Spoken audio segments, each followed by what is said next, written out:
চলে যাবে, মানুষ চলে যাবে, পৃথিবী ধ্বংস হওয়ার আগ পর্যন্ত থাকে। কিয়ামতের যে ধ্বংস, এটা আল্লাহ জানে কতদিন থাকবেন, এটা দুনিয়া রাখবেন। তবে যাওয়ার শেষ হওয়ার আগে কিছু আলামত রাসূল সাল্লাল্লাহু আলাইহি সাল্লাম বলে গেছেন যে এমন একটা সময় আসবে, সে সময়ের লোকদের কথা হবে নবীদের মতো, তাদের উপদেশ হবে নবীদের মতো, কিন্তু কাজ হবে তাদের ফেরাউনের মতো। অন্তরটা হবে তাদের বাঘের মতো, হিংস্র জানোয়ার, কোনো মায়া মহব্বত নেই। সম্মানিত হইবে, তো অবস্থা সেদিকেই যাচ্ছে। আজকের পৃথিবীতে অন্য কোনো ধর্মের মানুষের গায়ে যদি একটু আঘাত পড়ে, গোটা বিশ্বে জেগে উঠে, সমস্ত ধর্মের লোক জেগে উঠে, শুধু ইসলাম বাদ দিয়ে। কিন্তু মুসলমান আজকে এক নয়। মুসলমানদেরকে ফাটল সৃষ্টি করে দিয়েছে দুনিয়ার ইসলাম বিদ্বেষীরা, কাফের বেঈমানেরা, মুনাফিকেরা। মুসলমানেরা যেন এক প্ল্যাটফর্মে আসতে না পারে। আর সবচেয়ে সহজ যেটা কাজ, এর চাইতে সহজ কাজ আর নাই, সেটা হলো মুসলমানদের বাড়ি ফেলা। এক মুসলমানকে মারলে আর এক মুসলমান কিছুই করে না, কোনো সমস্যা নেই। এক আড়িয়ে গরুর পাশে আর এক আড়িয়ে জবাই গরু, আড়িয়ে গরু, এটা ঘাস খাচ্ছে, কিছুই করে না, ও জবাই করতেছে, ও কাতরাচ্ছে, কিন্তু পাশের আড়িয়ে গরু বোঝেই না যে কি হইল। আজকে মানুষের অবস্থা তাই।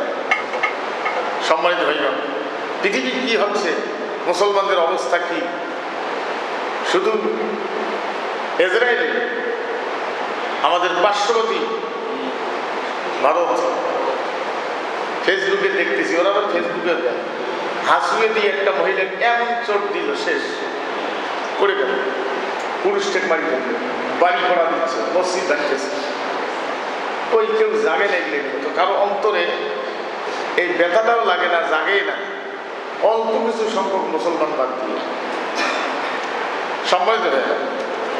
এটার পিছনে একটাই কারণ, সেটা হলো কোরআনকে ভুলে দিয়ে পৃথিবীতে অন্যান্য ধর্মের ধর্মীয় গুরুরে নতুন নতুন ধর্ম বানায়, বুঝছেন না? অন্যান্য ধর্মের ধর্মীয় গুরুরা নতুন নতুন ধর্ম বানায়, ওরা যা বলে সেটাই ধর্ম। ইসলাম আজকে সেই অবস্থায় পৌঁছে গেছে। আমি যেটা বলি সেটাই একটা ইসলাম, আরেক মৌলবী বলতেছে ওটা ইসলাম। এক একজন এক একটা মানে সুরত নিয়ে তার তৈরি করা রাস্তা নিয়ে ব্যস্ত যে এই হলো ইসলাম। এইটার কারণে আজকে এমন ফাটল সৃষ্টি হয়েছে। আমাদের পাশাপাশি যাবেন একদল লোক সবুজ পাগড়ি পরা,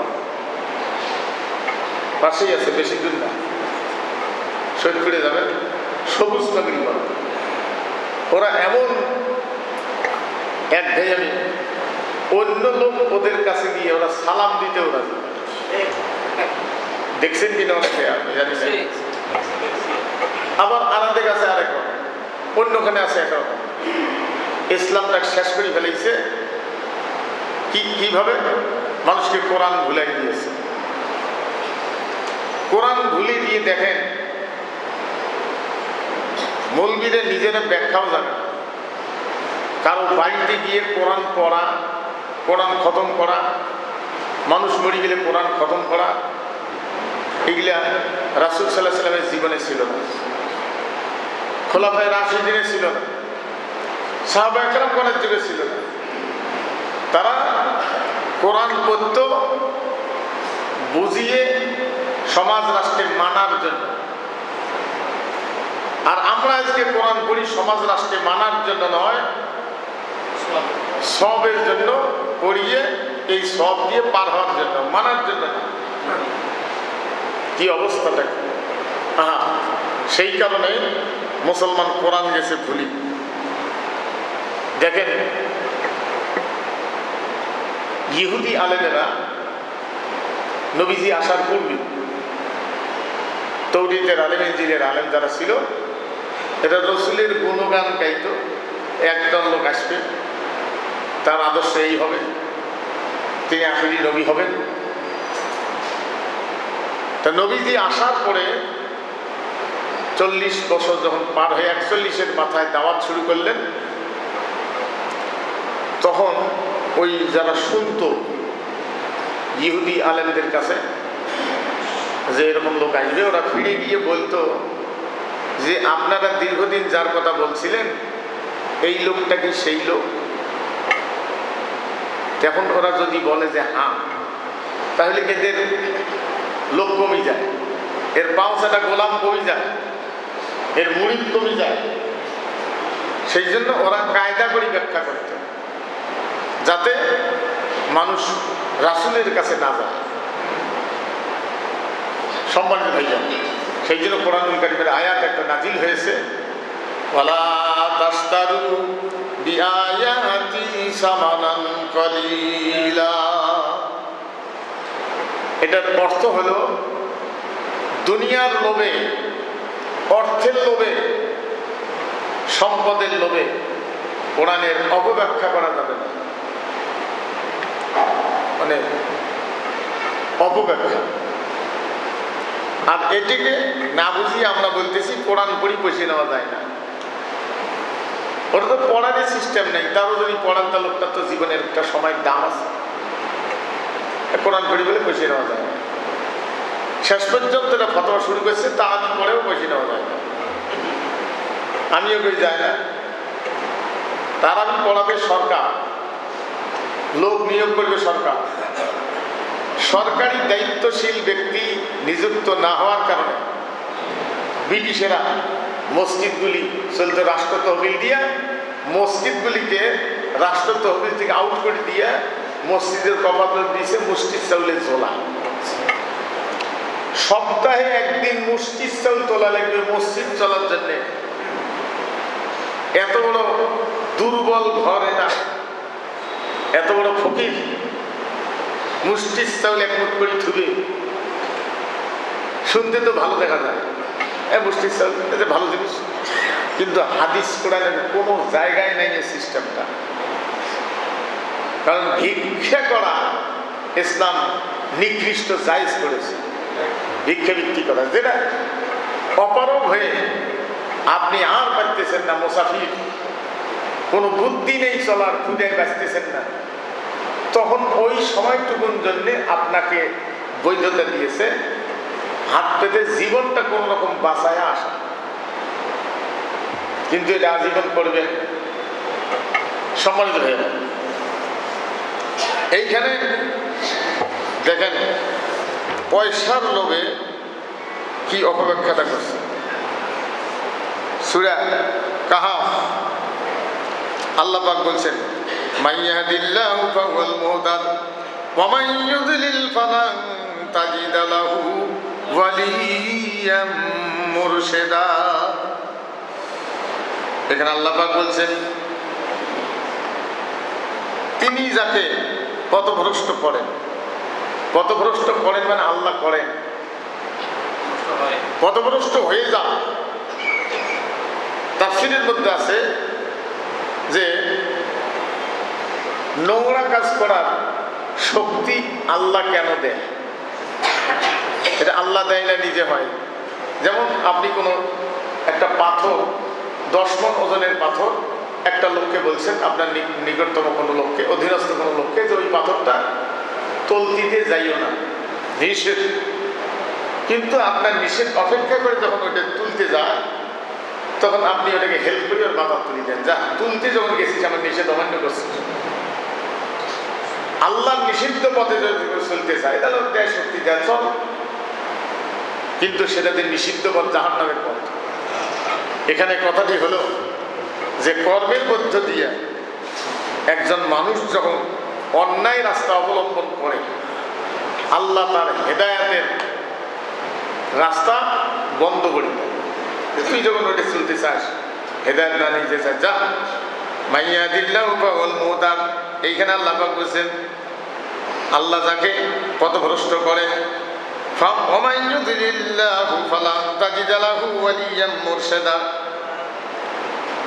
যে তুমি কখনো তার জন্য কোন পথ প্রদর্শনকারী বা অভিভাবক পাইবে না। আল্লাহ যাকে হেদায়েত না করেন, গোমরাহ করে দিয়েছে, তুমি তার জন্য কোন পথ প্রদর্শন হেদায়েতকারী আল্লাহ ছাড়া কাউকে পাইবে না। আমার মতো এক মৌলবি এটা বলছিল, যার মোরশেদ নাই, মোরশেদ মানে বুঝেছি পীর, যার পীর নেই, মোরশেদ নেই, তার হেদায়েত নেই। তাহলে সে দাবি করতেছে যে হেদায়েত দেওয়ার পৃথিবীতে কিছু লোককে আল্লাহ নিযুক্ত করছে। কত বড় বিকৃত অর্থ! এই অর্থকারীকে কিয়ামতের দিন আল্লাহ যদি জান্নাত দেয়, হয় যতই নামাজ কালাম পড়ুক, আল্লাহ যদি জান্নাত দেয়, তাহলে এই অর্থটা, এই কোরআন আল্লাহকে বলতে হবে যে এই আয়াতটা আমার না, কোনোদিন হবে না। কোন মানুষ হেদায়াতকারী নয়, হেদায়াতকারী একমাত্র আল্লাহ পাক। রাসূল সাল্লাল্লাহু আলাইহি ওয়াসাল্লাম দাওয়াত দিতে গিয়ে, মানুষ তো তিনি, দাওয়াত দিতে গিয়া বিরোধীদের কারণে, কাফেরদের নোংরামির কারণে মানুষ অশান্তি যদি পাইতেন, আল্লাহ পাক বলছেন যে হে রাসূল, তোমাকে দারোগা করে পাঠাই নাই যে তুমি কাউকে পিডাইয়া হেদায়েত করবা, তোমাকে দারোগা করে পাঠাই নাই।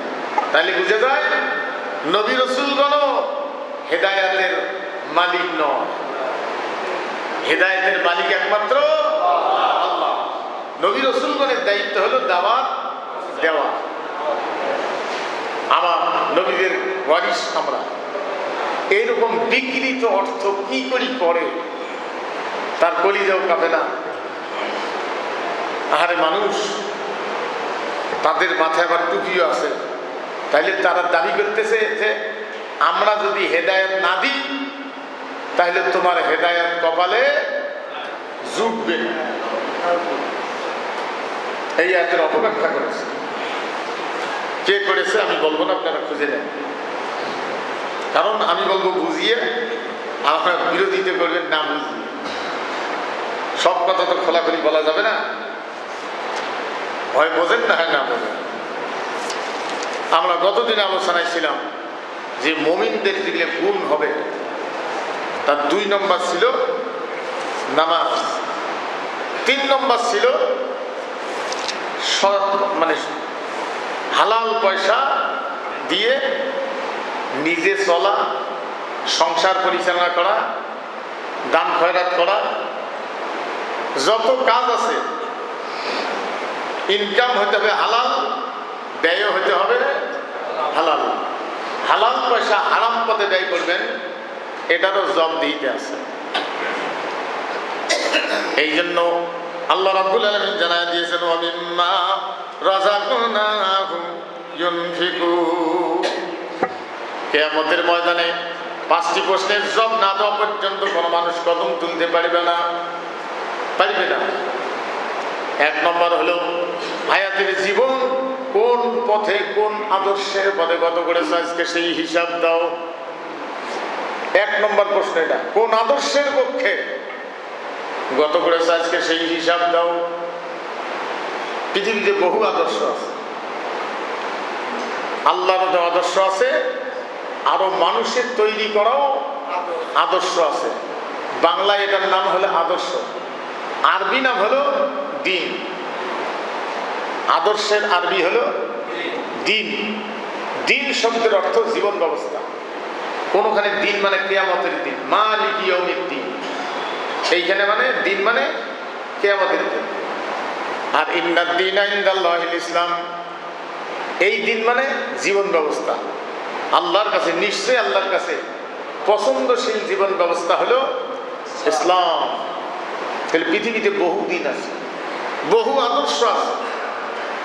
কোন আদর্শের পক্ষে গত করেছ?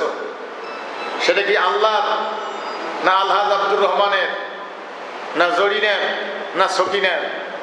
এই হিসাবটা আগে দাও। এই হিসাবে যদি কেউ পার হইতে না পারে, বাকি হিসাব করার দরকার আছে? তারপরেও আল্লাহ করতে পারেন। তার নোংরামি কত জায়গায় ছিল। ওই যে আল্লাহর আদর্শের বিরোধী, এটাই শেষ না, সে কতজন লোককে মারছে, কোন কোন জায়গায় আল্লাহর আদর্শের পক্ষের লোকদের বিরুদ্ধে ষড়যন্ত্র করছে, পরামর্শ করছে, জনসভায় বক্তব্য দিছে, মারছে, মারি খেয়েছে। এগুলো সব কিছুই কিয়ামতের দিন প্রকাশ করা হবে। সেই জন্য বদমাইশেরা চায় আখেরাত না হোক, আর মজলুমেরা চায় আখেরাত হোক। বুঝছেন না? মানুষের জীবনের শেষ ভরসা একটা আছে ইমানদারদের, যে একদিন কি তোর বিচার পাবো না। এটা কত বড় ভরসা। আপনি টাকা দিলেন না, তাকে গালিগালাজ করলেন, নোংরামি করলেন, ব্যথা পাইল, অন্যায় করলেন, শেষ ভরসা তার যে একদিন কি বিচার পাবো না। তাহলে বুঝে যায় সেই দিনের বিচারক একমাত্র নিখুঁত বিচারক। তাহলে এক নম্বর হলো হায়াতের জীবন কোন আদর্শের পক্ষে গত করেছে আজকে সেই হিসাব দাও। যদি নবী রসুলগণের, মুহাম্মদ সাল্লাল্লাহু আলাইহি সাল্লামের আদর্শ মোতাবেক হয়, তাহলে লোকটা মুসলমান। আজ যদি সলিমুদ্দির আদর্শের হয়, সলিমুদ্দির দলের নাম যা হয়েছে সেটা হবে। সেই জন্য হায়াতের জীবন, এই জীবনের কত মূল্য। সুলাইমান আলাইহিস সালাম তখ্ত নিয়ে যাইতেন, যার এড়িয়ে ছিল 27 মাইল। 4 আঙ্গুল পুরু একটা স্বর্ণের পাত বিছানো ছিল। 16 ডিভিশন সৈন্য নিয়ে, 6 মাসের খোরাক নিয়ে মন যেখানে ইচ্ছে সেখানে দাঁড়াইতো, যেখানে যা দাঁড়ার দরকার, যত স্পিডে যাওয়ার দরকার। গোটা দুনিয়ার শাসক ছিল 4 জন, তার মধ্যে সুলাইমান আলাইহিস সালাম একজন। একদিন উড়ে যায়, মানে এখানে চলে যাচ্ছে, জমিন কাজ করে, এক ব্যক্তি জমিনে কাজ করে দেখে বলছিল যে সুলাইমান আলাইহিস সালাম তখ্ত। সুবহানাল্লাহ। আল্লাহর অর্ডার দিলেন, সুলাইমান তখ্ত থামাও, ওই লোকটার কাছে গিয়ে যাও, বলো ওই লোকটা যে সুবহানাল্লাহ পড়েছে এটার মূল্য কত। সুলাইমান আলাইহিস সালাম গিয়ে যখন লোকটার কাছে গেলেন, ভীত অবস্থায় লোকটা জিজ্ঞেস করলেন, ভাই আপনি কি বলছিলেন? ভীত অবস্থায়, যে না কোনো ভয় নেই, আপনি বলুন। বলছে, আল্লাহ আপনাকে এত বড় মর্যাদা দিয়েছে, এত বড় তত্ত্ব নিয়ে আপনি উড়ে যান। আমি এটা দেখার পরে বলছিলাম সুবহানাল্লাহ। সুলাইমান আলাইহিস সালাম বললেন, ও আল্লাহর বান্দা, আল্লাহ আমাকে অর্ডার দিয়েছেন তোমার এই সংবাদটা দেওয়ার জন্য। তুমি যে সুবহানাল্লাহ পড়েছ, এরকম হাজার হাজার তখ্তে সুলাইমানের চেয়ে তোমার সুবহানাল্লাহর মূল্য আল্লাহর কাছে অনেক গুণে বেশি। সুবহানাল্লাহ, এই যে কথাটা, আহা, কবরে যাওয়ার পরে বুঝে যাবে কি হলো। যেদিন মানুষ আপনাকে গোসল দিয়া কাফন করে গেঞ্জি খুলে দিবে, সেদিন বুঝে আসবে যে করলামটা কি, করছি কি। সেই জন্য 28 পড়ায় আল্লাহ বলছেন, কি পাঠাইছো যাওয়ার আগে সেটা হিসেব করি নাও, আর কি নিয়ে যাচ্ছ হিসেব করি রাখিও, কি পাঠাইছো যাওয়ার আগে। সম্মানিত ভাইগণ, এই জন্য আল্লাহ রাব্বুল আলামিন হিসাব নেবেন। 2 নম্বর হলো যৌবন কাল, জওয়ানি শক্তি। কোন আদর্শের পক্ষে গত করেছে আজকে সেই হিসাব দাও। জওয়ানি শক্তি, যৌবন কাল, যে সময় ইচ্ছে করলে উলট পালট করে দেওয়া যায়, যৌবন কাল। 10টা যুবকের মিছিল আর 100টা বুড়ে মানুষের, 80 বছরের উপরে মানুষ, 80 বছরের ঊর্ধ্বে বয়স, এটার 100টা লোক মিছিল করতেছে। কোনটা ভয় করে সরকার? 10টা যুবক, যুবক বয়সে আল্লাহর আদর্শের পক্ষে ছিলে না বিপক্ষে ছিলে, আজকে সেই হিসাব দাও যখন তোমার কর্মক্ষমতা ছিল। 3 নম্বর হলো ইনকাম কোন রাস্তায় করেছো, ব্যয় কোন রাস্তায় করেছো। এরপরে হিসাব দিতে হবে যে তোমার যে জ্ঞান দেওয়া হয়েছে, বিবেক, ইসলাম প্রচার এবং প্রসারের ব্যাপারে দায়িত্ব কত না পালন করেছে, সেই হিসাব দাও। বিবেকের কাছে জিজ্ঞাসা, বিবেক। সেই জন্য বিবেকের ব্যাপারে প্রশ্ন করা হবে। তাহলে ইনকাম কোন রাস্তায়, ব্যয় কোন রাস্তায়, এটার হিসাব দেওয়া লাগবে। সম্মানিত ভাইগণ, রাষ্ট্র শক্তিকার একটা হিসাব দেওয়া লাগবে সরকারকে। সেটা হলো, তুমি যখন ক্ষমতায় ছিলা, তোমরা ক্ষমতায় থাকাকালীন কোন মানুষ, মানে কোন এরকম কর্মহীন মানুষ ক্ষুধার যন্ত্রণায় কর্ম না পেয়ে হাহুদেশ করছিল, এটা কেন হয়েছে? একজন ব্যক্তি যদি বলে যে আমার কর্ম নাই, আমার ক্ষুধায় অভাব, আমি ইনকাম করার সুযোগ পাচ্ছি না, জায়গা পাচ্ছি না, এরকম একজন ব্যক্তি যদি থাকে, এর হিসাব ওই এলাকার মেম্বার, ওই এলাকার চেয়ারম্যান, ওই এলাকার এমপি, মন্ত্রী, প্রেসিডেন্ট পর্যন্ত কিয়ামতের দিনের জবাব দিতে হবে। তোমার শাসন এরিয়ার ভিতরে আমার অমুক বান্দা লেখাপড়া করে কর্মযোগ্যতা তার ছিল, তার কর্ম কেন দেওয়া হয়নি? এটা শাসক গোষ্ঠীর কাছে হিসাব নেওয়া হবে। খালি হাঁকাও যে ক্ষমতার ভোট পায়া, ভোট নিয়ে কয় জনগণের সেবা করার সুযোগ দিয়ে, কি সেবা করা? গাঞ্জা খেতে পাচ্ছিস না, সেবা করার সুযোগ চায়। সম্মানিত ভাইগণ, তাহলে ইসলামী রাষ্ট্রের দায়িত্বশীল যারা হবে তাদের ঘুম থাকার কথা না।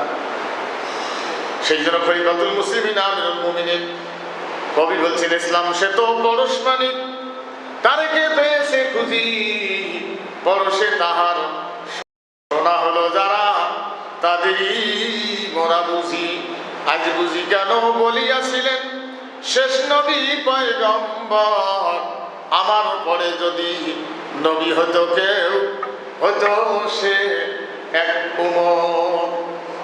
অর্ধ পৃথিবী করেছে শাসন, ধুলার তখ্তে বসি, খেজুর পাতার প্রাসাদ তোমার, বারে বারে গেছে খুশি।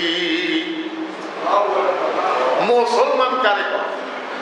সেই মুসলমানকে আজকে শাসন ক্ষমতায় পৌঁছায় দিলে তার চরিত্র ফেরাউনের চাইতেও খারাপ হয়ে যাবে। আহারে দুনিয়া,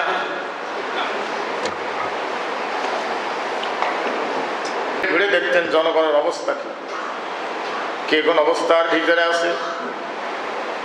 এখানে ঘুরতে গিয়ে দেখেন আমিরুল মুমিনিন এক মহিলা গভীর রাত্রে পাক করে,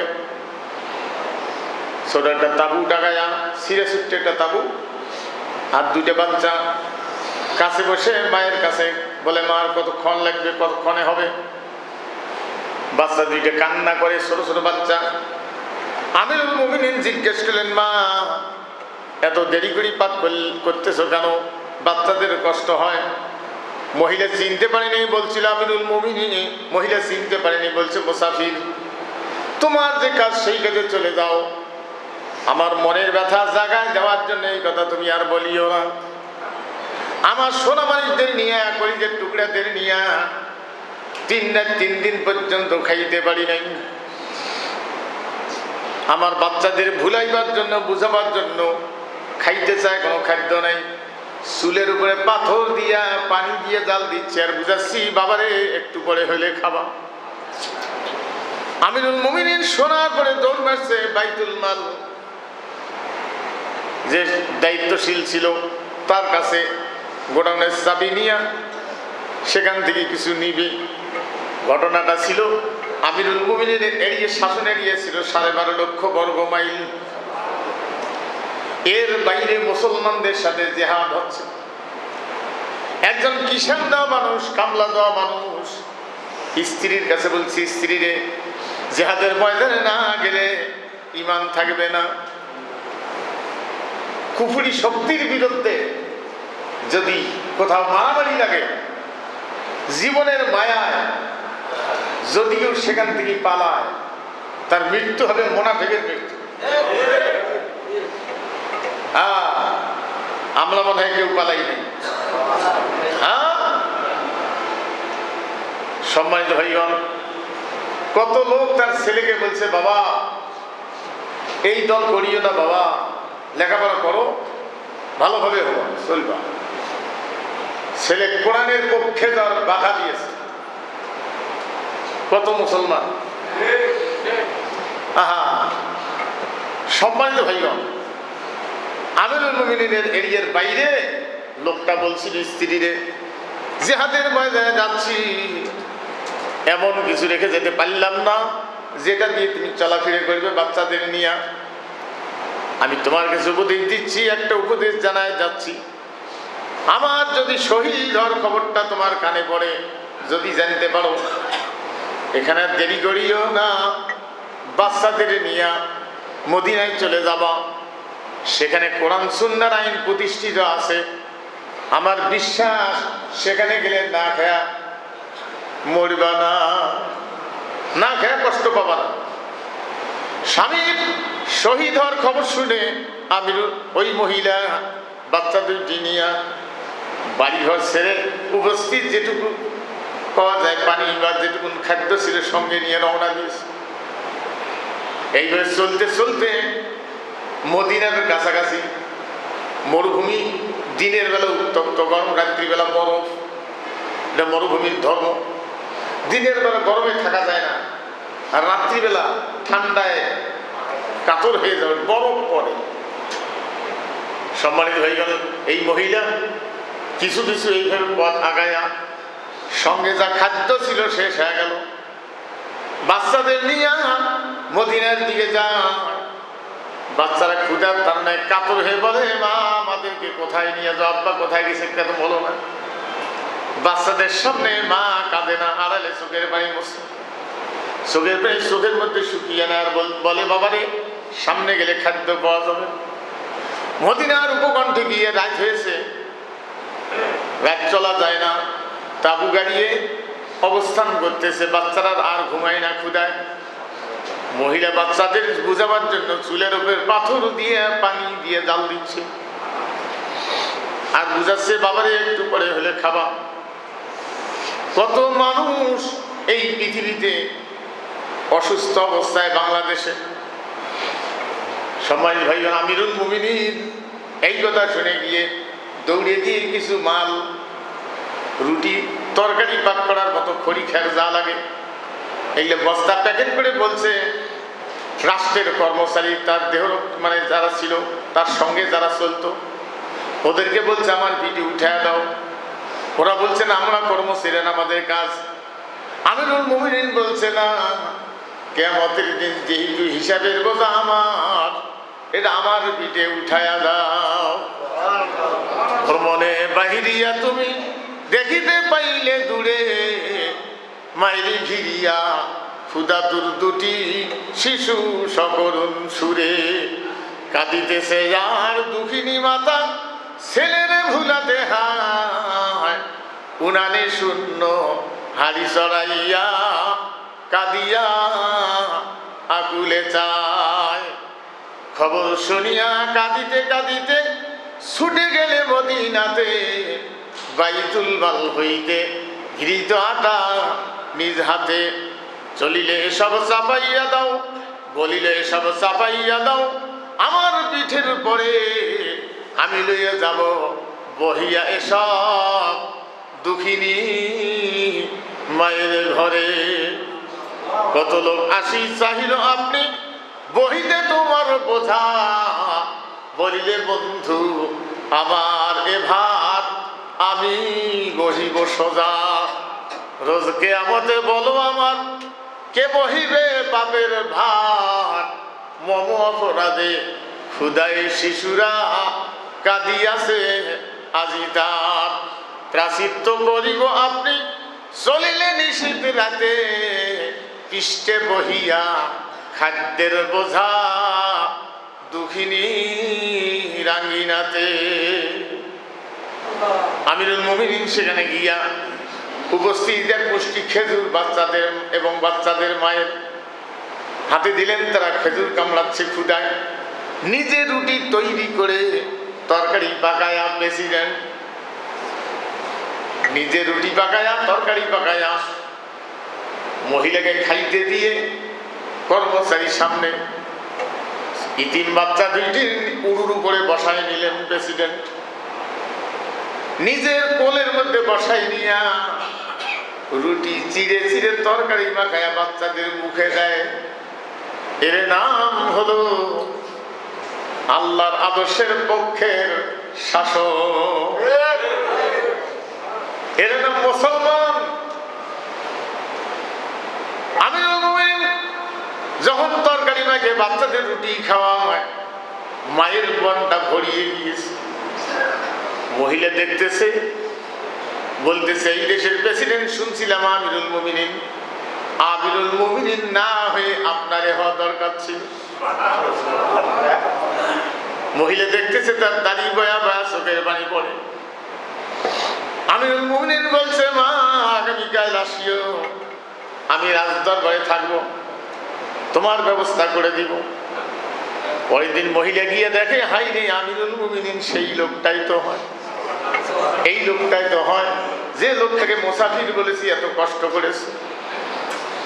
মহিলা বলছে আমিরুল মুমিনিন আমি বুঝতে পারি নাই আপনাকে মুসাফির বলছি, রাগ দেখাইছি, মনে কিছু নিয়ে না, আমারে মাফ করে দেন।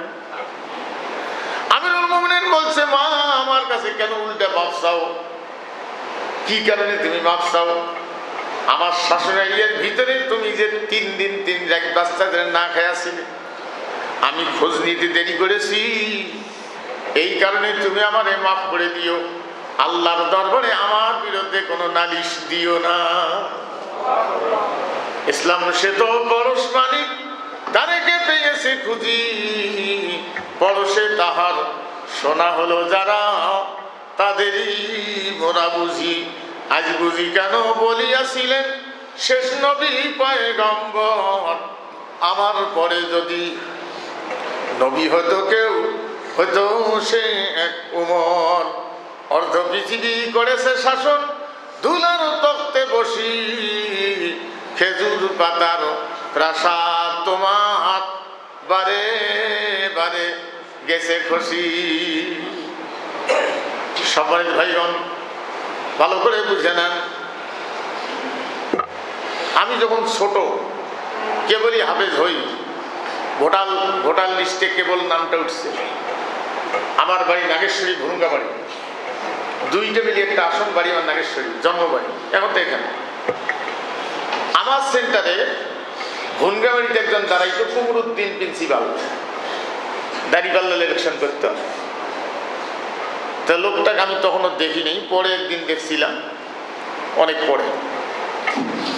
আমার সেন্টারে আর 2টে যে কে তা জানি না, আমার একটা, এই 3টে ভোট করছে কোরআনের পক্ষে, আর বাকি সবগুলো অন্য আদর্শে। কিন্তু নামাজি ছিল না, হাজি ছিল না, আহা কত নির্মল মুসলমান। এইখানে আল্লাহ পাক বলছেন যারা বিজ্ঞ ব্যক্তি, যারা দল করার মতো, দেশ চালার মতো, যাদের অভিজ্ঞতা, কারণ কিয়ামতের দিন জ্ঞানের উপরে, যোগ্যতার উপরে প্রশ্ন করা হবে। পাগলকে কোনোদিন জিজ্ঞেস করা হবে না যে তুমি কেন এমপি ইলেকশন করো না। এমপি ইলেকশন করার মতো, চেয়ারম্যান মেম্বার ইলেকশন করার মতো লোক যারা ছিল এদেরকে জিজ্ঞেস করবে তুমি কেন ইলেকশন করো নাই, কেন করো নাই? তুমি না করার কারণে ওই যে একটা নোংরা কুমির হাঙ্গর ইলেকশন করিয়ে সে পাস করে মেম্বারি করছে, তুমি তার সাথে লড়াইয়ে থাকো নাই কেন ময়দানে? এই জন্য সূরা নিসার মধ্যে আল্লাহ রাব্বুল আলামিন জানায় দিয়েছেন ফালইউকাতিল ফি সাবিলিল্লাহিল্লাযীনা ইয়াশরুনাল হায়াতাদ দুনিয়া বিল আখিরাহ ওয়া মান ইউকাতিল ফি সাবিলিল্লাহি ফায়ুকতাল আও ইয়াগলিব ফাসাওফা নুতিহি আজরান আযীমা। এটা হলো সূরা নিসা ৭৪ নম্বর আয়াত। সূরা নিসা কয় নম্বর আয়াত? খেয়াল থাকবে, খাতা কলম নিয়ে আসতে পারেন না, টুকি নেবেন, আয়াতটা কমপক্ষে টুকি নিয়ে বাড়িতে দেখবেন। ৭৪ নম্বর আয়াত আল্লাহ পাক বলছেন যারা আখিরাতের বিনিময়ে পার্থিব জীবন যারা বিক্রি করে দিয়েছে, আখিরাতের বিনিময়ে পার্থিব জীবন, দুনিয়ার সুখ ভোগ, টাকা পয়সা, আহা সম্মানিত ভাইগণ, এই জীবনে ইনকাম করার রাস্তা বাদ দিয়ে কোরআনী আদর্শের পক্ষে মিছিলের ডাক দিয়েছে। নিজে ইট ভাঙিয়ে বাচ্চাদের বাঁচাবে, না ভাঙিয়ে চলে গেছে, রিক্সা চালা বাদ দিয়ে চলে গেছে। আর বেশিরভাগ ধনাঢ্য ব্যক্তি এই 10টা কামলা নিচে কায় চালায়, এই শ্যালোটা যে স্টার দিছি, ধান গাড়া লেগেছি 3 দন, কি করি এগুলো ছাড়ি দিয়ে মিছিল যাওয়া যায়? এই যে সব বাদ দিয়ে পার্থিব জীবন, ইচ্ছে করলে এমপি অবস্থায় 2-4 তলা 10 তলা সম্পদের পাহাড় বলতে পারত, কিন্তু মারি ফেলার পরে দেখা গেছে টিনের একটা বাড়ি এবং তার 5 বছরে দুর্নীতির একটা পাই পাওয়া যায়। তারাই বলে খারাপ, চোরেরা কয় বলে ওগুলো খারাপ।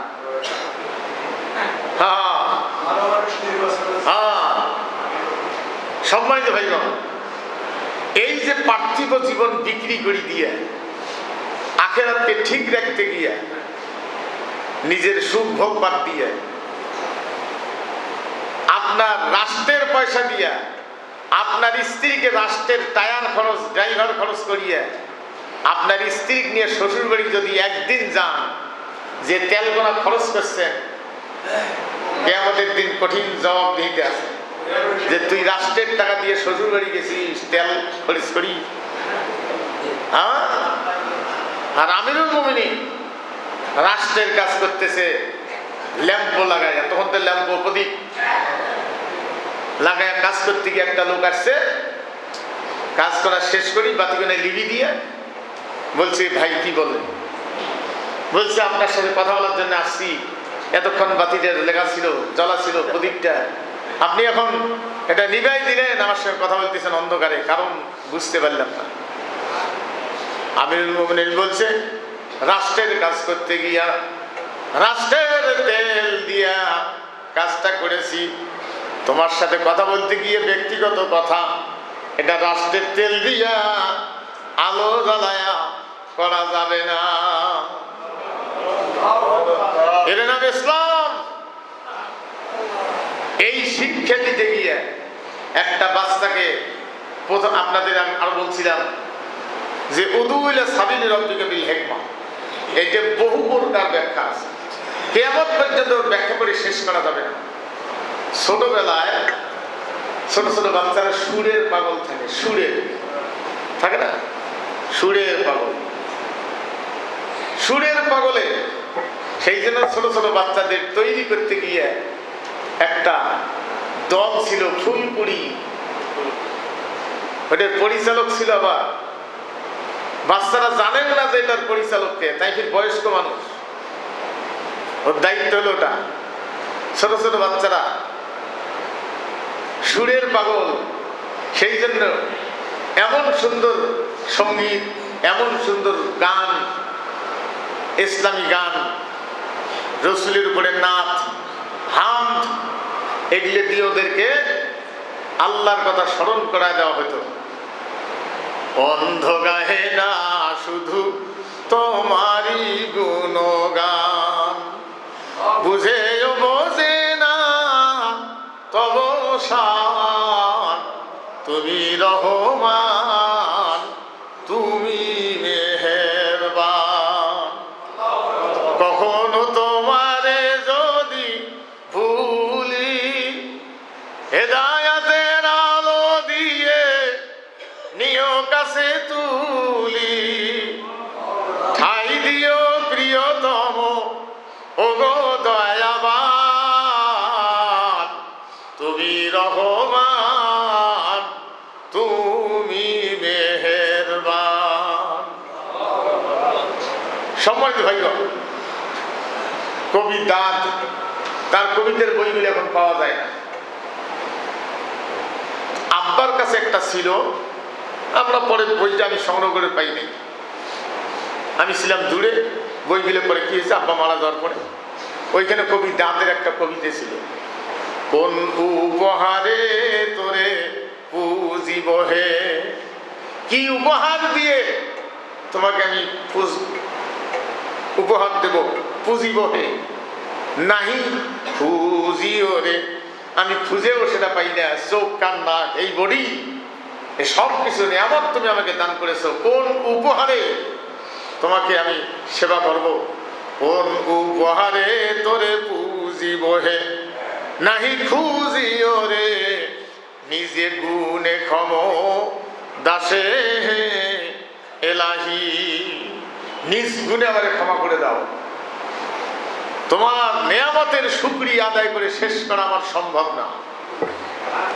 সম্মানিত ভাইগণ, আস্তে আস্তে একটা বাচ্চাকে তৈরি করে এমপি বানার যোগ্যতা, তাকে কৌশল হেকমত শিক্ষা দেওয়া, আন্ডারগ্রাউন্ড হয়ে স্বৈর শাসকের উৎখাতের আন্দোলন করা, ওই কি এমনি পাইছে না ট্রেনিং দেওয়া লাগছে? ট্রেনিং দিতে গিয়া কত জায়গায়, সম্মানিত ভাইগণ, তাকে কত জায়গায় তাকে প্রশিক্ষণ দেওয়া লাগছে। আপনারা জানেন, মনে কিছু নিয়েন না, যার নাগরিকত্বের উপরে আঘাত আসছিল, একটা লোকের আসে নাই, হ্যাঁ আমি শুনছি, দেখি নাই, অনেক শুনছি, তিনি কারাতের ইয়ে ছিল, প্লেয়ার ছিল, 10টা নাড়ি দিয়ে একবারে ডাঙাইলেও একটাও লাগতো না, মানে 10 জনে 10টা নাড়ি দিয়ে ডান পিটন, মানে নাড়ি দিয়ে ডান, মানে 4 হাত পায়ে সবগুলো ঠেকাই দিত, কারাতের প্লেয়ার ছিল। কিন্তু সেই কাজটা ব্যক্তিগত কোনো সম্পদের লোভে, দুনিয়ার লোভে, দুনিয়ার স্বার্থের লোভে একচুল পরিমাণ ব্যবহার করলে ঈমান থাকে না। এটাও আবার খেয়াল রাখতে হবে যে আপনি স্বার্থের লোভে করলেন না, কোন লোকটা হয় বোঝেন না, হয় না বোঝেন, বুঝছেন না? একটা ছেলেকে কি ট্রেনিংটা তারা দিয়েছে তৈরি করতে গিয়া, বিজয়ের পরে বলছিলাম আমি ঢাকা ভার্সিটি কিসের সভাপতি, কি বলছে, কার সভাপতি, আগে কি বলছিল, টের পাওয়া গেছে কি হেডমোটটা, কি কৌশল। এই কৌশলের একমাত্র পৃথিবীতে শিক্ষাদানকারী আল্লাহর পক্ষ থেকে মুহাম্মদুর রাসূলুল্লাহ। আম্মা জান আয়েশা রাদিয়াল্লাহু আনহা, নবীজির বাড়ি, তো বাড়ি যেটা শুয়ে আছেন ওইটাই তো তার বাড়ি, আরো তো বাড়ি ছিল। আম্মা জান আয়েশা রাদিয়াল্লাহু আনহাকে নিয়ে ওই বাড়িটার মধ্যে ছিলেন, যেখানে সাহিত্য আছে। আম্মা জান বলছেন, বুখারী শরীফের হাদিস, আম্মা জান আয়েশা রাদিয়াল্লাহু আনহা বলছেন, আমি একদিন জোহরের নামাজ পড়ার পরে আমি দেখতেছি মসজিদের ভিতরে যেন মারামারির মতো একটা শব্দ শোনা যায়। এই বলতেছে আয়, এই বলতেছে আয়, মানে একটা মারামারি ঘুষির মতো একটা। আম্মা জান আয়েশা রাদিয়াল্লাহু আনহা বললেন, হাদিস, আমি দরজার পর্দা সরাইয়া দেখি সাহাবায়ে কেরামগণ দুইটা ভাগে বিভক্ত। মসজিদের ভিতরে দুই ভাগে বিভক্ত, দুইটা দল, দুই দলের হাতে অস্ত্র, যুদ্ধের অস্ত্র। আল্লাহর নবী এক পাশে দাঁড়ায়া দুই দলকে প্রতিপক্ষ সাজায়া যুদ্ধের ট্রেনিং দিচ্ছেন জোহরের নামাজের পরে। আম্মা জান আয়েশা রাদিয়াল্লাহু আনহা বলছেন, আমি যখন একটু কাল্লা উকি মেরে একটু পর্দা ফাঁক করে দেখলাম, আল্লাহ নবী আমাকে ইশারা করলেন যে আয়েশা আসো। আমি নবীজির কাছে যাওয়ার সাথে সাথে নবীজির চাদর দিয়ে আমাকে মোড়ায়া ধরলেন, চক্ষু দুইটি বাইর করে দিলেন। আমি দেখতেছি আল্লাহর নবী যুদ্ধের ট্রেনিং দিচ্ছেন, সাহাবায়ে কেরামগণ নবীজির কাছে যুদ্ধের ট্রেনিং নিচ্ছেন মসজিদ নববীর ভিতরে। আর আজকে মসজিদে বলে রাজনীতির কথা বলে আলোচনা করা যায় না। কত বড় গাধা! বুখারী শরীফে রাজনীতি সেটা। সম্মানিত ভাইগণ, তার কারণ আমাদেরকে ফাটল সৃষ্টি করে দিয়েছে ইসলাম বিদ্বেষীরা, কাফের বেঈমানেরা নকল ইসলামী দল বাইর করে দিছে। ওরা ফির করে যে মারামারি করার কোনো জায়েজে নেই। আর আপনি আন্দাজি বাড়বেন কেন? রাসূল বলছেন, একটা লোককে যদি কেউ অন্যায় ভাবে মারে, সে যেন পৃথিবীর সমস্ত লোককে মানার পাপ করল। আন্দাজি কোনো এরকম করা যাবে না। আলী রাদিয়াল্লাহু আনহু এক কাফের হঠাৎ দেখাবে লড়াই করে আলী রাদিয়াল্লাহু আনহু মনে করছে মারি ফেলব। তা আলী রাদিয়াল্লাহু ফেলাইয়া বুকের উপরে চড়ি বসছে। এখন এই তো জানে মুই তো শেষ, তা থু দিছে, মুখত থু দিছে।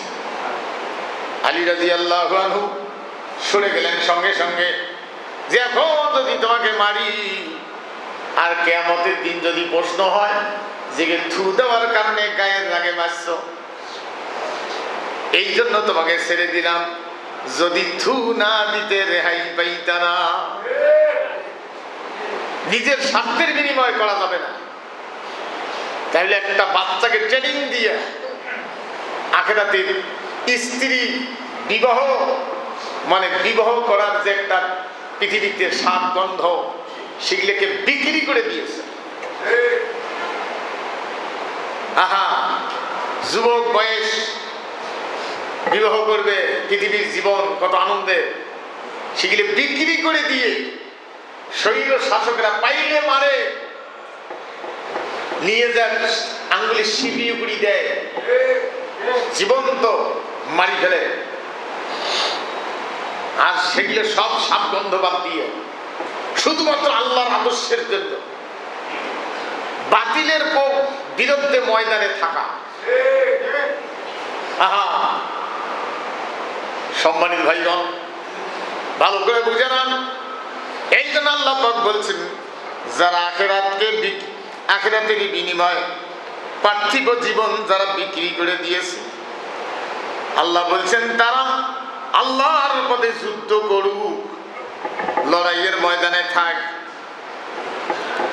আল্লাহ পাক বলছেন, কেহ আল্লাহর পথে যুদ্ধ করলে সে হারলেও পুরস্কার, মরলেও পুরস্কার, শহীদ জিতলেও পুরস্কার। তাহলে এমপি ইলেকশন করবে, চেয়ারম্যান ইলেকশন করবে, ভোট পাইলেও পুরস্কার, না পাইলেও পুরস্কার। ভোট তো তাদেরটাই পছল যারা বাতিলকে ভোট দিয়ে ক্ষমতায় বসাইল। একটা ভোটও পায় নাই, অথবা একটা ভোট পাইছে, একটা ভোটও পায় নাই। কিয়ামতের ময়দানে হাসিমে যাদের স্থান হবে, তার মধ্যে নবী রসুলগণ। কত নবী কত রসুল একাই বসে আছে, একজন উম্মত তার নাই। অনেকে চিন্তা করবে লোকটা চেয়ার ফাঁকা পায় বসছে, এটা তো নবীদের আসন, এই লোকটা কেন নেই? নিশ্চয় চেয়ার ফাঁকা পায় বসছে। ওনাকে যা জিজ্ঞেস করবে আপনি কি, বলে আমি নবী। আপনার উম্মত কই? বলে আমার উম্মত একজনও নাই, আমি দাওয়াত দেওয়া মাত্র, টের পাওয়া মাত্র তারা দুনিয়া থেকে শহীদ করে দিয়েছে, বিদায় করে দিয়েছে, একজনও অনুসরণ করে না। তারপরেও কি নবুয়তের খাতাতে নাম কাটা গেছে? আল্লাহর আদর্শের পক্ষে ভোট দাঁড়াইতে হবে, হারলেও পুরস্কার, জিতলেও পুরস্কার। আর মানুষের আদর্শের পক্ষে ভোট দাঁড়ায়া হারলেও জাহান্নামী, জিতলেও জাহান্নামী। একে ক্লিয়ার। আমি কোন দলের নাম নিচ্ছি না, আল্লাহর আদর্শ বাদ দিয়ে যত দল আছে সবগুলোই জাহান্নামী।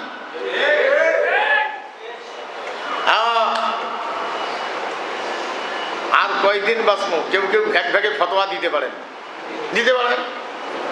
কেউ জেলখানায় ধুকে ধুকে মরে তার স্বৈর শাসক স্বৈরতন্ত্রকে সমর্থন না দেওয়ার কারণে।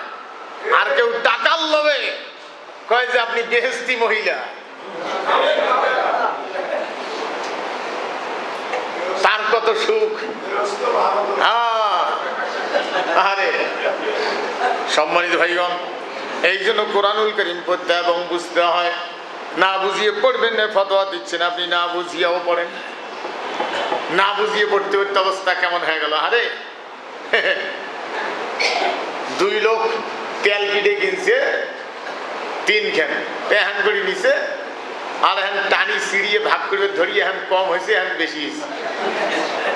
কম খান কায়ও না লাগছে ঝগড়া। বান্দ্রি একটা বসিয়েছিল, বান্দ্রি গাছের উপরে নাচছে, কিরে কিসের ঝগড়া? ফেলে তেল পিঠে ভাগ বানানে দাও, আমি ভাগ করে দিই। পাল্লার দাঁড়িয়ে দিয়ে 2 পিঠে 1.5 খান করে দিচ্ছে। তা যে ভাই ওজন বেশি হয় সেই পেহানা সিঁড়ি খেয়া ফেলে।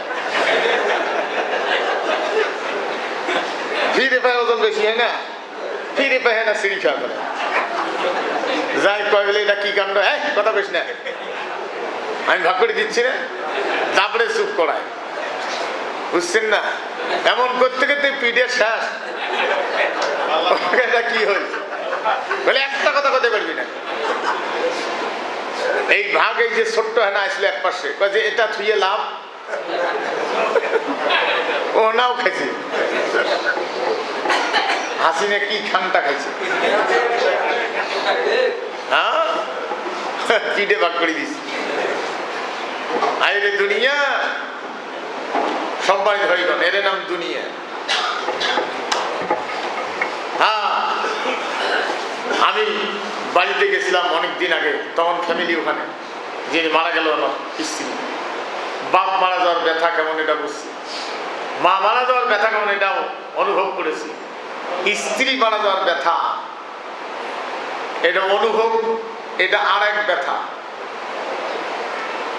আমি মাটি দিয়ে যেন সরতে পারি না, শরীরটা কাঁপে। কি হলো এটা? আল্লাহ নবী একদিন আম্মাজান আয়েশা রাদিয়াল্লাহু আনহা খুঁজে দেখতেছেন যে আল্লাহ রসুল বিছানায় নাই, কোন স্ত্রীর ঘরে গেল না।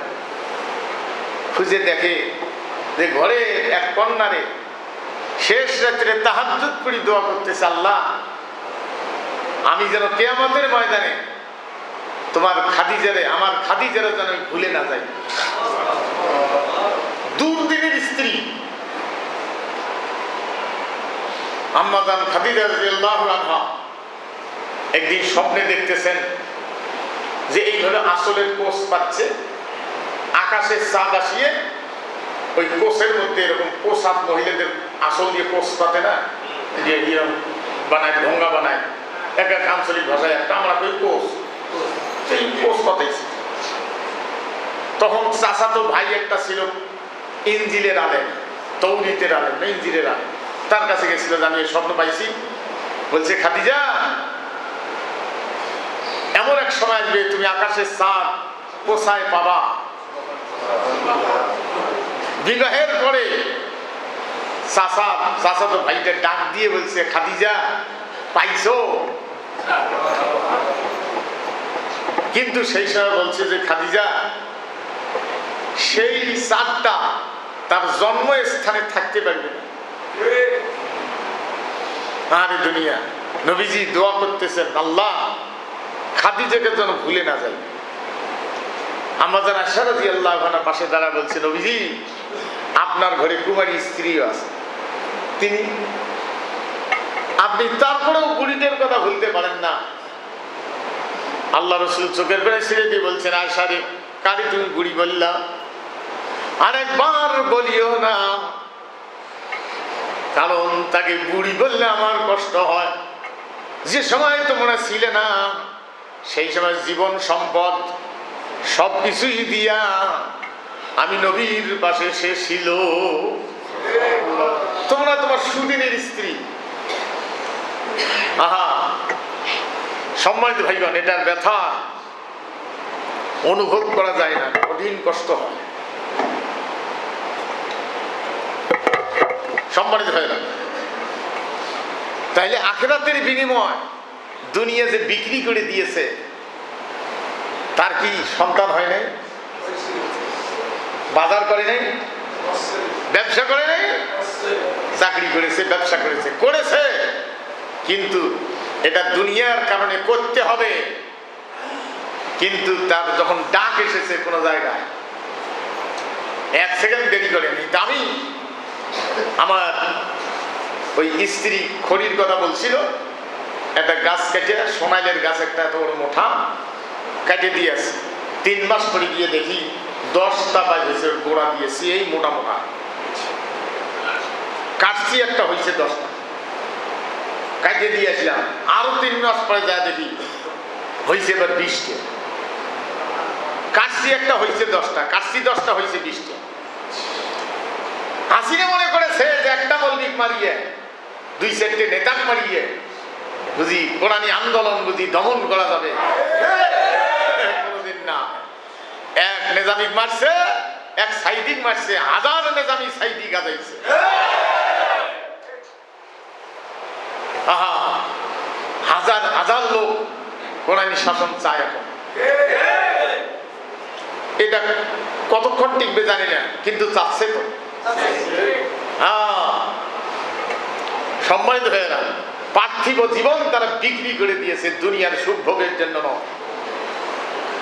একজন মন্ত্রী আসার পরে ডিসি সাহেব কত প্রকার খাওয়া আঞ্জাম, কত কিছু ব্যবস্থা করে, কিন্তু বলছে যে না, আমার খাবার আসবে আমার কর্মীর বাড়ির থেকে,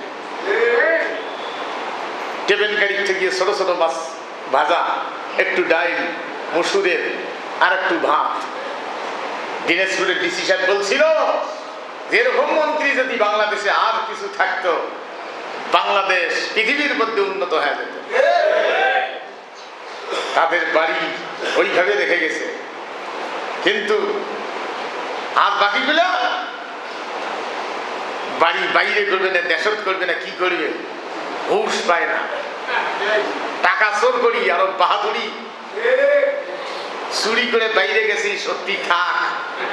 হাসান মাহমুদ এক ভাগাস, হ্যাঁ কেমন করি টাড়া টাড়া করি কি কথা বলতো, ফুগুর ফুগুর করি হাসিয়া, হ্যাঁ এলাকা বাড়ি ছাড়ি পালালো। সম্মানিত ভাইগণ, যারা কোরআনের পক্ষে আন্দোলন করতে গিয়া যারা বাড়ি ছিল না, আমি একদিন আমার এক ছাত্রকে মাহফিল থেকে আসতে জিজ্ঞেস করলাম, বাবা তোমার বাড়ির পাশে মাহফিল করলাম, তুমি গেলে না? 3-4 কিলো দূরে। বলছে হুজুর যাওয়ার কোনো পরিবেশ নাই, রাত 2টা বাজে, কোথায় বাবা তুমি বাড়িতে? বলছে না, আমি আলুবাড়ির কান্দির মধ্যে একটা প্লাস্টিক বিছিয়ে, কম্বল বিছিয়ে, আর একটা কম্বল গাদ দিয়ে, আর একটা প্লাস্টিক উপরে দিয়ে, কুয়াশায় যেন ভিজে না যায়, আলুর কান্দির মাঝখানে শুয়ে আছে। আমার ছাত্র হাফেজ। সম্মানিত ভাইয়েরা, গামছাটা দাও। সম্মানিত ভাইয়েরা, তাহলে কত কষ্ট, তারপরেও ইজ্জত কমছে।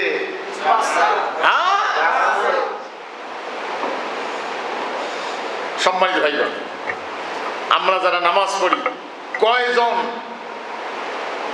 কয়জন এরকম অবস্থায় ছিলাম, অল্প কিছু লোক বাদ দিয়ে। বললাম না, এমন ব্যস্ত, সকালবেলা 8টার সময় আসি বসে দোকানও, রাত 12টার সময় যায়, পায়খানা করারও টাইম নেই। পায়খানা বেড়াইলে পায়খানা কয় থাম থাম, 10টায় পায়খানা বেড়াইছে, থাম থাম করতে করতে 12টা বাজাইছে, 2 ঘন্টা ওকে আটক করিয়ে এসেছে, থাম থাম। খালি টাকা গনে কর্মচারী মেলা থাকতে থাকতে এমন হয়েছে যে টাকা এমন করে গুনতে গেলে কাল্লাটা এমন হয়েছে আর সোজা হয় না। তুই একদিনে মিছিলে দিলি না, কোরআনের পক্ষে যে লোকগুলো মারা গেল কোন অনুভূতি পর্যন্ত নাই, মুখের মলিনতাও নাই, তুই খালি টাকায় গুনছিস। টাকা মেলা টাকা হওয়ার পরে ডাক্তারের কাছে যে মোর কাল্লা সোজা হয় না, ডাক্তার ফিরে মাফলা টেন হান কিবে দিছে, ওকে দিয়ে সোজা করি হয়নি গেল যুগটা। আরে কোরআনের পক্ষে মিছিলে যাওয়া কি যে আনন্দ। আমি আমার জীবনের অহংকারের জন্য বলবো না, গ্রাম হোটেলের মোড়ের আসরের নামাজ পড়ি আমি কি কারণে বাইসাইকেল নিয়ে গেছি এখানেই। তখন ওখানে বাতিলের মিছিল বেড়ায়া আমার তের ব্যাগ ভিড়ি ফেলেছে, ঘেরাধার দোকানের ঝাপগুলি বন্ধ করে দিল। আমি ওরা আমার চতুর্পাশে ঘিরিয়ে নাচতেছে, তার মানে ধীরে ধীরে আমাকে এখন মারি ফেলবে। তা আমি অহংকারের জন্য বলবো না, আকাশের দিকে তাকায় আমি বুঝতেছি যে আমার শেষ। শুধু বলছি যে ওয়াকানা হাক্কানা আলাইনা নাসরুল মুমিনিন, আল্লাহ তুমি বলছো যে মুমিনদের সাহায্য করা তোমার জন্য ওয়াজিব হয়ে যা। যেই এই আয়াতটা পড়ছি বিশ্বাস করেন এটা আমার জীবনের ঘটনা, অহংকারের জন্য বলবো না। এই কোথায় থেকে যেন বাউন্ডারি একটা আসি এমন ধুলে উল্লি দিলে ওদের চোখ ধরি, ওরা পাশে গেল, আমি আসতে বেরিয়ে আসলাম। এই গ্রাম হোটেল কি দুর্দিন ছিল, কি দুর্দিন। আজকে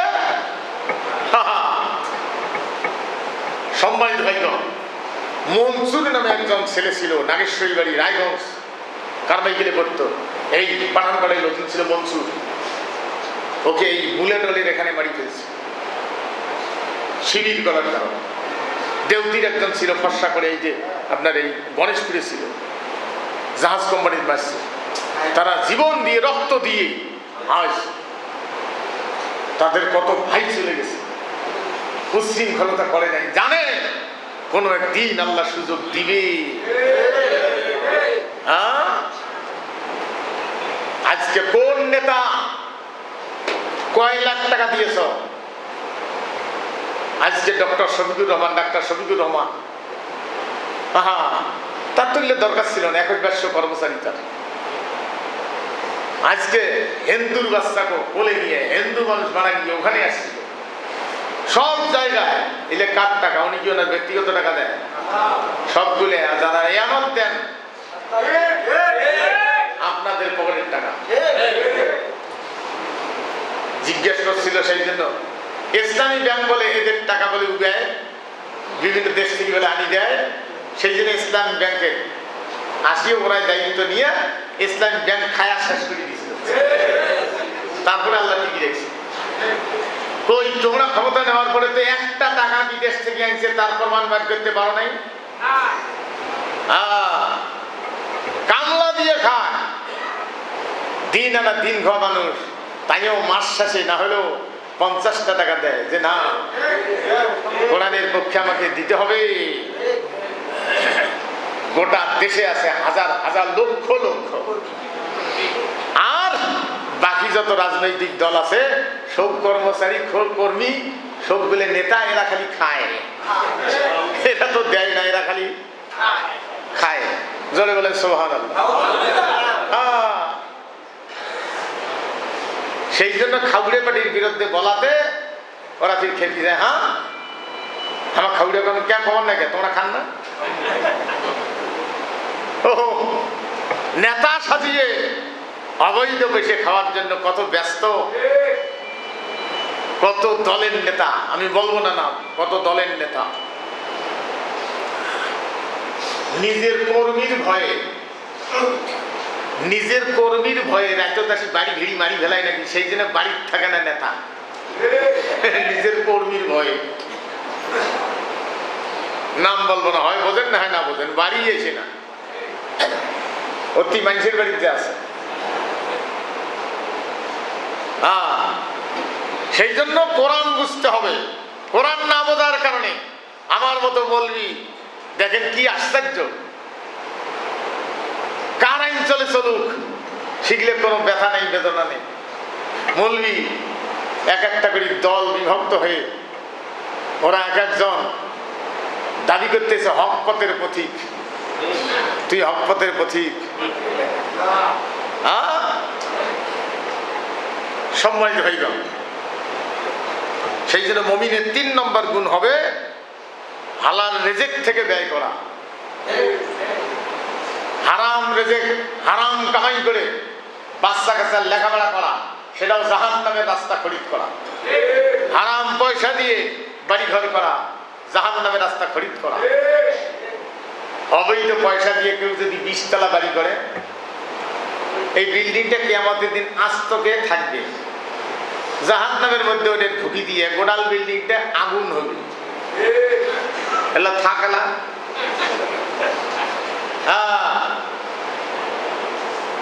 কারো সংসারে আগুন ধরে দিয়ে তাকে পিঠটায় মারিয়ে, অবৈধ বিচার করিয়ে, অবৈধভাবে ধরিয়ে, তোমার চাকরি ঠিক রাখছো, তার বাচ্চা কাচ্চা হা হুতাশ করছে, সংসার তছনছ হয়ে গেছে। আমার কাছে আসি একজন ব্যবসায়ী বলছিল, হুজুর পেটটা চলার মতো আমাকে একটা ব্যবস্থা করে দেন, আমি যেন এক মুঠ খেতে পারি সেই লোকের কাজ করে, কারণ আমি চা খেতে রাজি না। তার 2টা হাটবাড়ি দোকান, 10-12 জন কর্মচারী, মিথ্যে মামলা দিয়ে দোকান শেষ, কর্মচারী নাই, দোকানের তালা দেওয়া, বাচ্চা কাচ্চা কি খাচ্ছে সেটাও খোঁজ নেওয়ার টাইম নাই। আমার কাছে বলছিল যে আমার পেটটা চলার মতো একটা জায়গা আমার দেন, আমি মানুষ যেন টের না পায়, আমি তার কর্মচারী হয়ে খালি পেটটা বাঁচাবো, একটা জায়গা করি দেন। এরকম হাজার হাজার সেই দুর্দিন আল্লাহ পরিবর্তন করে আল্লাহর রহমতে সুদিনে ফিরিয়ে আনাইছে। তাহলে 5 নম্বর যেটা, 4 নম্বর যেটা গুণ হবে, আল্লাহ পাক জানাই দিয়েছেন, ওয়াল্লাযীনা ইউমিনুনা বিমা উনজিলা ইলাইকা ওয়া মা উনজিলা মিন ক্বাবলিক। নবীজি, আপনার উপরে যে বইখানা নাজিল করেছি, আপনার কাছে যে বই মানে কিতাব, এই বইখানা নাজিল করেছি, এতে বিশ্বাস করে। আপনার পূর্বে যে কিতাবগুলি নাজিল করেছি, বইগুলি নাজিল করেছি আমার পক্ষ থেকে, তাতেও বিশ্বাস করে। আমরা কি কোরআন বিশ্বাস করি না? করি না? কোন মুসলমান কোরআন বিশ্বাস করে না? সবাই করে, কিন্তু মানে কয়জন? এই বিশ্বাস যেটা আল্লাহর কালাম, কিন্তু এটা করলে হবে না, কোরআনকে রাজনৈতিক কিতাব হিসেবে মানতে হবে। এই বিশ্বাস যদি না থাকে তাহলে লাভ হবে না। কোরআনকে রাজনৈতিক কিতাব হিসেবে, রাষ্ট্রের সংবিধান হিসেবে মানতে হবে, এটা আল্লাহ বলছেন। এটা মুমিনের 4 নম্বর গুণ। রাষ্ট্রের সংবিধান রূপে মানে মসজিদ ভর্তি মুক্তাদি কয়জন মানে? আর ইমাম সাহেব কয়, হুজুর খুতবা দিবেন কিন্তু রাষ্ট্রের ব্যাপারে রাজনীতির কোনো খুতবা মসজিদে দিবেন না, এমন স্ট্রং কমিটি। ইমাম সাহেব এমন সুন্দর ইমাম সাহেব দেখছে, পাগড়ি পুগড়ি পরিয়ে কি সুন্দর করে খুতবা দিচ্ছে, যে অমু আল্লাহর ওলি ছিল, মাটি দেওয়ার পরে তার একজন মুরিদ গিয়ে সালাম দিছে, উনি কব্বর থেকে হাত বাড়ি করে মোসাফা করছে।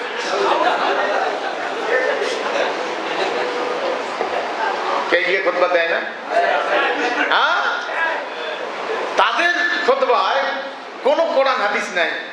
আল্লাহর ওলি কি করছে, অমুক ওলি আল্লাহ কি করছে, তমুক কি করছে, অমুক দরবেশ কি করছে, তমুক দরবেশ কি করছে, এগুলো দিয়ে খুতবা ভর্তি। তাই এখানে বিশাল আলেম উইয়াকে বানাইছে খতিব। হ্যাঁ, কোন ওলি আল্লাহ কি করছে, কোন দরবেশ কি করছে, ওগুলি ইসলামের দলিল। ইসলামের দলিল হলো কোরআন হাদিস, যে কোরআনকে সংবিধান রূপে মানতে হবে। আজ কয়জনে মানে, কয়জনে মানে? হ্যাঁ, এখন আল্লাহ দিলে মানার সংখ্যা বাড়তেছে। হ্যাঁ, হায়রে ওদের নামে বরাদ্দ হয়, এমপি মন্ত্রী মারি ধরি খায়। অবস্থা হবে কেমন বুঝছেন না? খিচড়ে ইসেলে সবের মানে ইসেলে আজাব, তো ইসেলে সব তো না, ইসেলে আজাব। আজকে একটা মাহফিল আছে আমার, ওটা ইসেলে আজাব, আমি আর জানি না, নিয়ে নিছিলাম। তা আমার কইছে যে হুজুর আপনাকে ওয়াজ করা লাগবে, আপনি আসেন 10টার থেকে। এটা পীরের হাট অব্দি, পীরের হাট অব্দি, পীরের হাট, পীরের হাট অব্দি। যদি পীর কিনবে চান তো ওটি যান। আজকে মিঠে পুকুর পীরের হাট যাওয়া ওয়াদা করছি, আমার এক ভাইসকে দাওয়াত দিছে, পরে দেখুন তার দাওয়াত নিয়ে এই ঘটনা, মানে ওরে আল্লাহ বলে হুজুর না যাওয়াই লাগবে, ওয়াদা করছেন, মানে ওরে আল্লাহ পীরের হাট। পীর কিনবে ছেলে, আজকে যান টাকা নিয়ে আমার সাথে। এই পদাগঞ্জের ওই করছে পীরের হাট, বুঝছেন না? তা ড্যাগ চলাইছে, ওটা আনি চাউল ওটি দেয়, কেউ ডাইল এনছে ওটি দেয়, কেউ মুরগি এনছে কুটি বেশি ওটি, কেউ গরু এনছে কুটি বেশি ওটি। বিশাল দেয়, 100 মণি ব্যাগ, 40 মণি ব্যাগ। কেউ একটা সুরের বাচ্চা আনছে কুটি বেশি ওঠে, কেউ একটা বিড়াল আনছে কুটি বেশি ওঠে, কুত্তে আনছে কুটি বেশি ওঠে। পাক শাক করার পরে মনে জাতের পরে বলছে লাইন হন তোমার দেওয়া হবে, নিবেন কেন? কেন হালাম আছে? কি হালাম? শুয়োরের গোস্ত বাসি ফেলে বকরির গোস্ত খাবেন,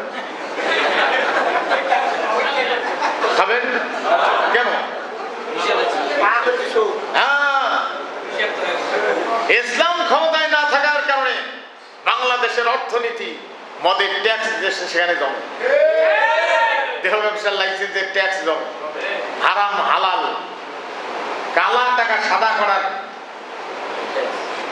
ওটা যা জমে, জমিয়ে শোক জুন মাসে ঘাটে, ডাইল ঘাটার মতো একটা ঘাটা দেয় দিয়া। এটা এবার ভাগ হয়ে যায়, ধর্মীয় মন্ত্রণালয় এত, চিকিৎসা খাতে এত, শিক্ষা খাতে এত, রাস্তাঘাটে এত, এই খাতে এত। তা ধর্ম মন্ত্রণালয়ের মধ্য দিয়া যে টাকাটা আসে মসজিদে দিছে 50,000 টাকা, ধরেন আর কি আপনার মসজিদে, তা দিয়া তা 50,000 টাকা যে দিছে, দেহ ব্যবসার ট্যাক্সের টাকা ওটি নাই। ওই দেহ ব্যবসা করি মানুষের ফুর্তি দিয়ে টাকা ভাঙি করিয়ে ওই দিছে, কারণ মদ খেয়ার ট্যাক্স দিছে ওটাই আছে। আর ওইটা রাষ্ট্রীয়ভাবে পায়া মসজিদের ছাদ দিয়ে তার নিচে বসি, আল্লাহ ও কি মজা। সেই জন্য রাষ্ট্রের তহবিলকে কোরআন সুন্নাহ মোতাবেক কত বড় ফরজ, এই ফরজ করতে হবে।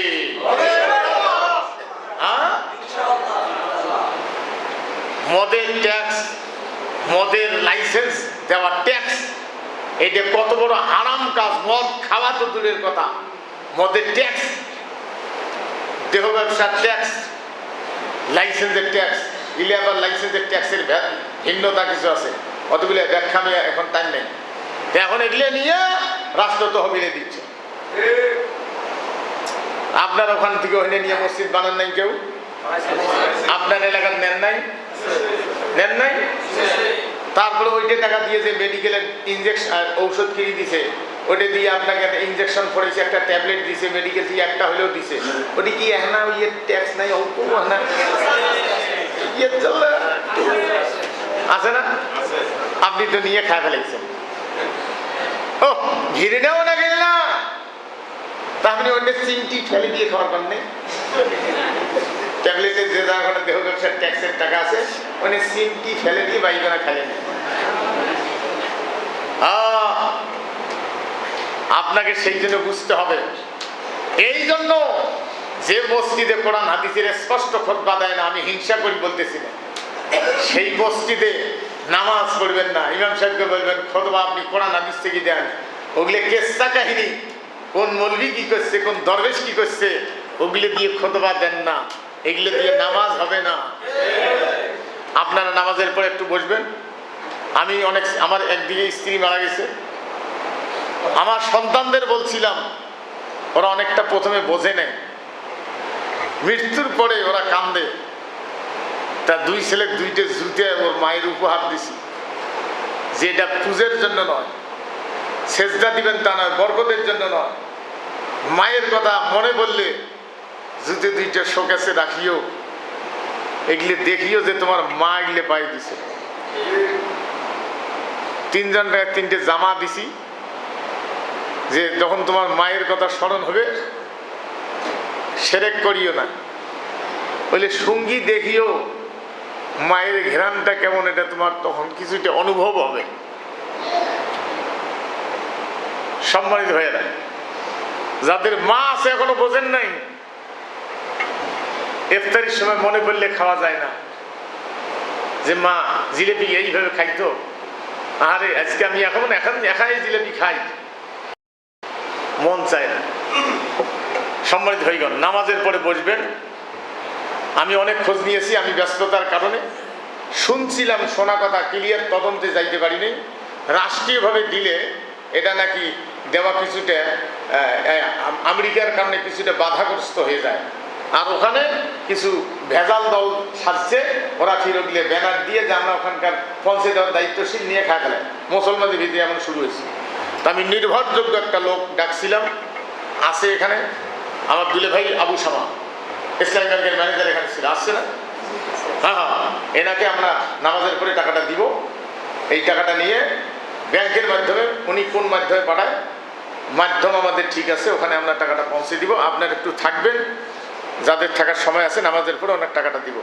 ওয়া আখিরু দাওয়ানা আলহামদুলিল্লাহি রাব্বিল আলামিন।